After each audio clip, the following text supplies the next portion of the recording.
क्या आप ये जानते हैं प्रिंसिपल्स ऑफ मैनेजमेंट जो होते हैं हमेशा यूनिवर्सल एप्लीकेबल होते हैं और इसके साथ साथ वो फ्लेक्सिबल भी होते हैं। बट ऐसा क्यों होता है? इन सब के आंसर्स के लिए watch the video till and.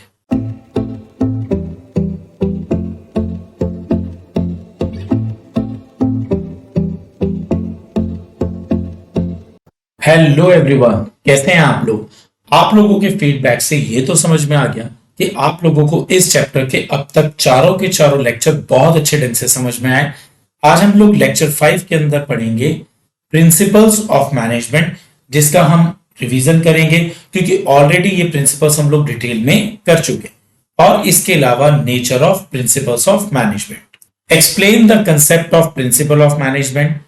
आप लोगों को मैंने जब इसकी पूरी डिटेल थ्योरी दी थी तो उसके अंदर मैंने 2 टीचर्स का एग्जांपल लिया था जो एक स्कूल की क्रिकेट टीम के अंदर कैप्टन बनना चाह रहे थे। एक टीचर जो है अपने एक्सपीरियंस, अपने टाइम पीरियड के अकॉर्डिंग सीनियर होते हुए अपने आप को कैप्टन बनाना चाहता था, और जो दूसरा अपने मेरिट्स के हिसाब से कैप्टन बनाना चाहता था।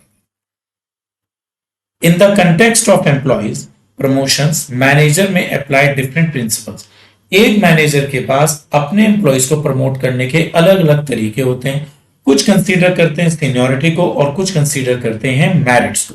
इसका मतलब managerial principles are broad and general guidelines used in decision making. और जो ये हमारे प्रिंसिपल्स ऑफ मैनेजमेंट है, ये कहीं ना कहीं मैनेजर को गाइडलाइंस देते हैं कि किस तरीके से वो किसी भी एम्प्लॉय को प्रमोशन दे सकते हैं, जिससे कि ऑर्गेनाइजेशन बहुत अच्छे ढंग से स्मूथली अपने आउटपुट को देगा। Now the question is explain the nature, qualities and characteristic. Remember, अगर कभी आपके पास ये क्वेश्चन आता है तो आपको इसका आंसर एक ही लिखना है। मैनेजमेंट प्रिंसिपल्स किसी भी ऑर्गेनाइजेशन के लिए बहुत ही ज्यादा जरूरी हैं। वो क्योंकि हमें गाइडलाइंस देते हैं डिसीजन मेकिंग के लिए, और कहीं ना कहीं प्रिंसिपल से हम लोग अपने ऑर्गेनाइजेशन की प्रॉब्लम्स को भी सॉल्व कर पाते हैं। जैसे प्रिंसिपल ऑफ डिसिप्लिन हमें यह बताता है कि किसी भी ऑर्गेनाइजेशन के आउटपुट को इंक्रीज करने के लिए उस ऑर्गेनाइजेशन की पॉलिसीज को फॉलो करना मैंडेटरी है। These principles help manager navigate complex and dynamic situation. कभी कभी मैनेजर्स के सामने बहुत ही कॉम्प्लिकेटेड सिचुएशंस आ जाती हैं। अब ये जो प्रिंसिपल्स होते हैं कहीं ना कहीं किसी ना किसी मैनेजर को हेल्प करते हैं नेविगेट करने में, उन प्रॉब्लम से बाहर निकालने में। Now the first principle is universal applicability. हम सबको पता है dividing work into small task providing specialised training. काम को छोटे छोटे टुकड़ों में अगर हम डिवाइड करते हैं तो हमारी टीम एक्सपर्ट हो जाती है। सपोज करिए आप एक रेस्टोरेंट के अंदर, एक किचन के अंदर बहुत सारे शेफ होते हैं जो रिस्पॉन्सिबल होते हैं अपने अपने काम के लिए। एक शेफ ग्रिल में बहुत एक्सपर्ट होता है, दूसरा शेफ सैलेड बनाने में एक्सपर्ट होता है, और तीसरा शेफ डेजर्ट्स को बनाने में एक्सपर्ट होता है। सेम गवर्नमेंट ऑफिसेस के अंदर जितने भी एम्प्लॉयज होते हैं वो अपने अपने टास्क में एक्सपर्ट होते हैं। एक पर्सन पेपर वर्क बहुत अच्छा कर सकता है, दूसरा फोन इंक्वायरी बहुत अच्छे ढंग से सॉल्व कर सकता है, और तीसरा एम्प्लॉय जो है गवर्नमेंट के रिकॉर्ड्स को बहुत अच्छे ढंग से मेंटेन कर सकता है। अब इसका आउटकम क्या रहता है? बाय डिवाइडिंग वर्क, रेस्टोरेंट और गवर्नमेंट ऑर्गेनाइजेशंस ज्यादा से ज्यादा इफेक्टिव बन जाते हैं क्योंकि टीम पूरी की पूरी ट्रेन हो जाती है। रेस्टोरेंट इस बात के लिए इंश्योर करता है कि जितनी भी डिशेज हैं वो बहुत अच्छे ढंग से बनाई जाएं और कस्टमर सेटिस्फाइड है। और जबकि गवर्नमेंट ऑफिसेज जो हैं हेल्प करते हैं organise handling of inquiries, paper work में, और ये कहीं ना कहीं principle of division of work जो है दोनों के दोनों ऑर्गेनाइजेशन में काम करता है। तो इसका मतलब ये हो गया प्रिंसिपल ऑफ मैनेजमेंट सभी टाइप के ऑर्गेनाइजेशंस में चलेंगे, चाहे वो नॉन बिजनेस हैं, बिजनेस हैं, स्मॉल हैं, लार्ज है, पब्लिक है, प्राइवेट है, मैन्युफैक्चरिंग है या सर्विस सेक्टर है। तो इस बेसिस पर हम कह सकते हैं principles of management universally applicable होते हैं। सपोज करिए आप स्कूल के अंदर हैं और आपके पास एक दिन बहुत सारे टास्क है, आपका शेड्यूल बहुत ज्यादा बिजी होने वाला है, आपके पास एक्स्ट्रा करिकुलर एक्टिविटीज हैं, होमवर्क भी है, और आप अपना ज्यादा से ज्यादा टाइम आउटपुट देने पे लगाना चाहते हैं। आप चाहते हैं कि आपका ज्यादा से ज्यादा टाइम जो है काम को कवर करने में लगे। आपने क्या किया, एक टू डू लिस्ट बनाई और अपने काम को प्रायोरिटीज दी और उसके अकॉर्डिंग काम की प्रायोरिटीज के अकॉर्डिंग टाइम को अलॉट करा। हर एक एक्टिविटी में, को करिकुलर एक्टिविटीज में कितना टाइम देना चाहिए, होमवर्क में कितना टाइम देना चाहिए, आपने एक शेड्यूल को फॉलो करा और इंश्योर करा कि आपका एकेडमिक वर्क और अदर चीजें बिल्कुल बैलेंस्ड रहें। अब कहीं ना कहीं आपने जब ये टाइम मैनेजमेंट प्रिंसिपल्स को अप्लाई करा तो आपने सक्सेसफुली अपने स्कूल के होमवर्क को पूरा करा और एक्स्ट्रा करिकुलर एक्टिविटीज को भी कंप्लीट किया। मैनेजमेंट प्रिंसिपल हमें इसी बारे में गाइड करता है कि हमें अपने टाइम को इस तरीके से मैनेज करना चाहिए कि आउटपुट इफेक्टिवली आए, but the specific task and schedule will very based on your daily routine. But ये बात ध्यान से समझने की है, आपका काम आपकी रूटीन के हिसाब से वेरी कर सकता है, तो प्रायोरिटीज भी चेंज हो सकती है। जर्नल गाइडलाइंस में मैनेजमेंट प्रिंसिपल हमेशा आपको गाइड करते हैं किसी भी प्रॉब्लम के सॉल्यूशन के लिए। But remember, principles of management कभी भी आपको रेडीमेड सॉल्यूशन नहीं देते। रेडीमेड का मतलब ये, आपको पता है कि इस प्रॉब्लम का एक ये फिक्स ही सॉल्यूशन है, इसके अलावा कभी कोई सॉल्यूशन नहीं होगा। क्यों प्रिंसिपल्स ऑफ मैनेजमेंट आपको कभी भी रेडीमेड सॉल्यूशन नहीं देते? क्योंकि रियल बिजनेस सिचुएशन बहुत ही ज्यादा कॉम्प्लेक्स और डायनेमिक होती है और बहुत सारे फैक्टर्स की वजह से वो इन्फ्लुएंस्ड रहती है। कहीं ना कहीं प्रिंसिपल्स जो होते हैं हेल्प करते हैं मैनेजर्स को प्रॉब्लम को सॉल्व करने में और एम्फेसाइज करने में ऑर्गेनाइजेशन के टारगेट्स को। आपसे ये बहुत बार एक 1 मार्कर में क्वेश्चन पूछा जाता है, प्रिंसिपल्स ऑफ मैनेजमेंट कैसे बने? तो इसका 1 मार्क्स में आंसर है, principles are form by practice and experimentation. कैसे?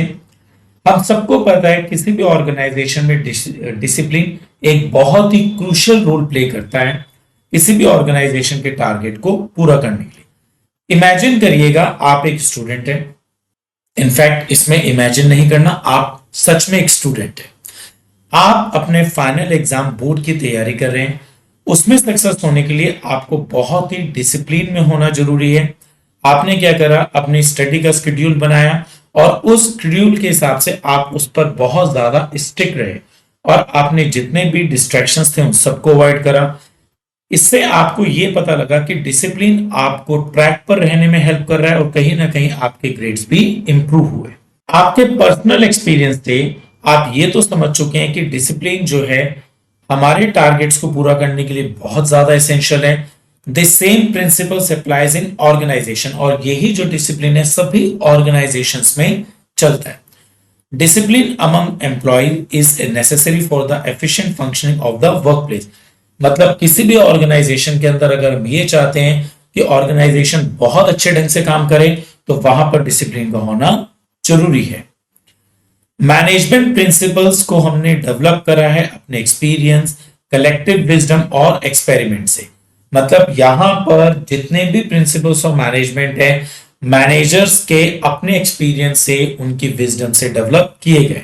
जैसे इंपॉर्टेंस ऑफ डिसिप्लिन एक किसी भी ऑर्गेनाइजेशन के टारगेट को अचीव करने के लिए बहुत जरूरी है और ये सब चीजें हर एक मैनेजर अपने कॉमन एक्सपीरियंस और एक्सपेरिमेंट से ही समझ पाता है। Now the fourth is flexibility.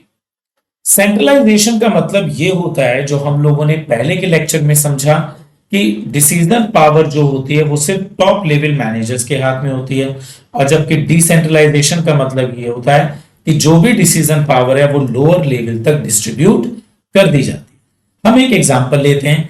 एक लार्ज रिटेल चेन है, उसकी मल्टीपल स्टोर्स हैं पूरी की पूरी कंट्री में। उन्होंने डिसाइड करा है कि वो अपनी अथॉरिटी को स्टोर मैनेजर के पास रखेंगे, मतलब स्टोर मैनेजर को वो कुछ अथॉरिटी देंगे, लेकिन कुछ सिचुएशंस के अंदर जो सेंट्रल ऑफिस है वो प्राइसिंग और मार्केटिंग स्ट्रेटजीज खुद डिसाइड करेंगे। मतलब कहीं कहीं तो स्टोर मैनेजर के पास ये पावर है कि वो प्राइस को, मार्केटिंग स्ट्रेटजी को डिसाइड करे, और कुछ स्टोर्स की पावर हेड ऑफिस ने अपने हाथ में रखी हुई है प्राइस और मार्केटिंग स्ट्रेटजीज की डिसीजन के लिए।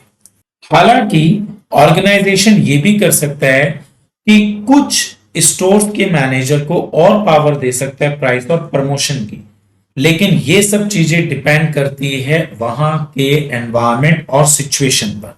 मींस फ्लेक्सिबिलिटी जो है सेंट्रलाइजेशन और डिसेंट्रलाइजेशन की, किसी भी रिटेल चेन स्टोर को अलग अलग मार्केट कंडीशन के हिसाब से दी जाएंगी।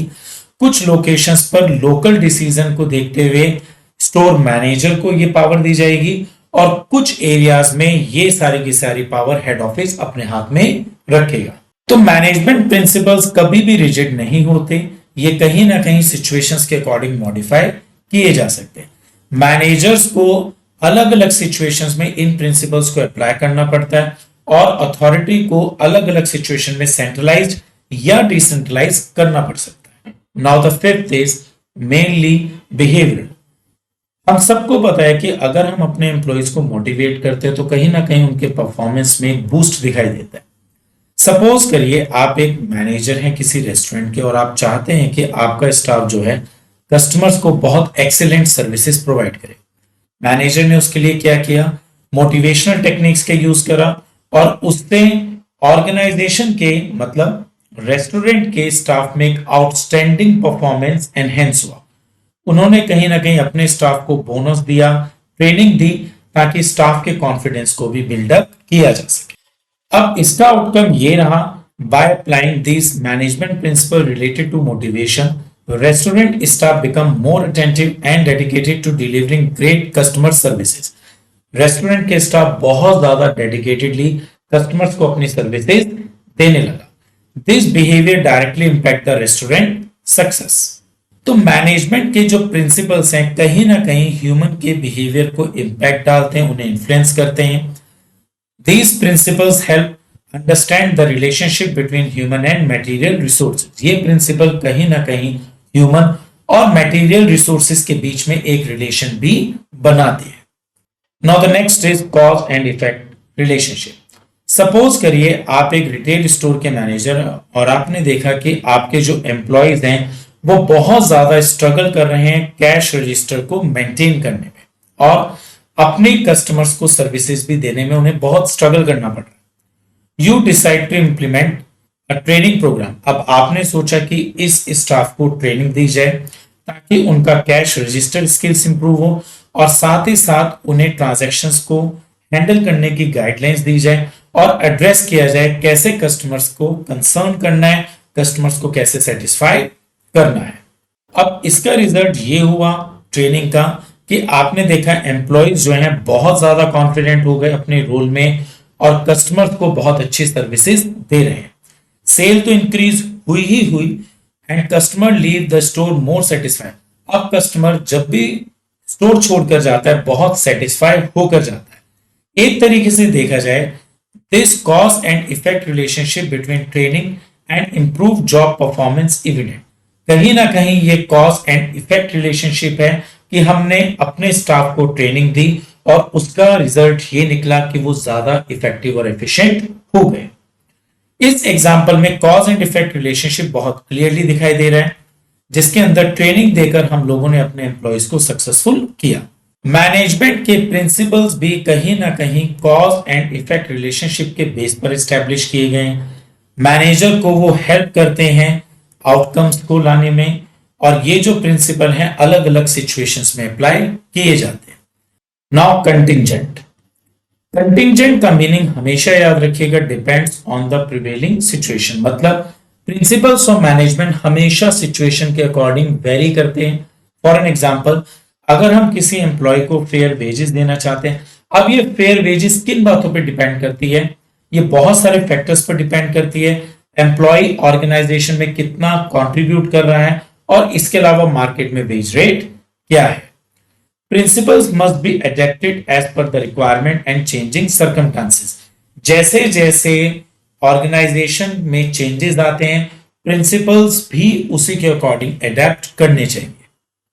Now MCQ section, what is the primary purpose of management principle? First, to provide rigid rules, ये तो बिल्कुल भी नहीं। To offer readymade solution for all the problems, ये हम लोगों ने पढ़ा है कि कभी भी principles of management readymade solution नहीं देते। To guide decision making and problem solving, बिल्कुल ठीक। To emphasise centralisation in all organisation, ये तो बिल्कुल नहीं चलेगा। क्यों? किसी ऑर्गेनाइजेशन में सेंट्रलाइजेशन हो सकता है बट कुछ ऑर्गेनाइजेशन में डिसेंट्रलाइजेशन भी हो सकता है। Now the answer is third only. Now the next question, division of work को इन्फ्लुएंस करने वाले कौन से फैक्टर हैं? फर्स्ट, एम्प्लॉइज प्रेफरेंस, ये तो बिल्कुल भी नहीं। Nature of organisation, of course आपका ऑर्गेनाइजेशन लार्ज स्केल है, स्मॉल स्केल है, मल्टीपल ब्रांचेस रखता है या सिंगल ऑफिस काइंड है, सर्विस सेक्टर है या मैन्युफैक्चरिंग यूनिट है, ये सब बातें जो होती हैं डिवीजन ऑफ वर्क को इन्फ्लुएंस करती है। गवर्नमेंट रेगुलेशन, ये तो बिल्कुल भी नहीं, और मार्केट कंपटीशन तो बिल्कुल नहीं चलेगा। अब हम लोग नेक्स्ट लेक्चर के अंदर प्रिंसिपल्स ऑफ मैनेजमेंट के सिग्निफिकेंस की स्टडी करेंगे। होपफुली आज का लेक्चर आप लोगों ने बहुत अच्छे ढंग से समझा है। इसके अलावा आप हेडिंग्स पे बहुत फोकस करें और अपनी पढ़ाई का एक रूटीन टाइम फिक्स करें, क्योंकि मैं ये बात जानता हूं पढ़ाई कभी भी मुश्किल नहीं होती, बस उसे आसान बनाना पड़ता है। Thank you.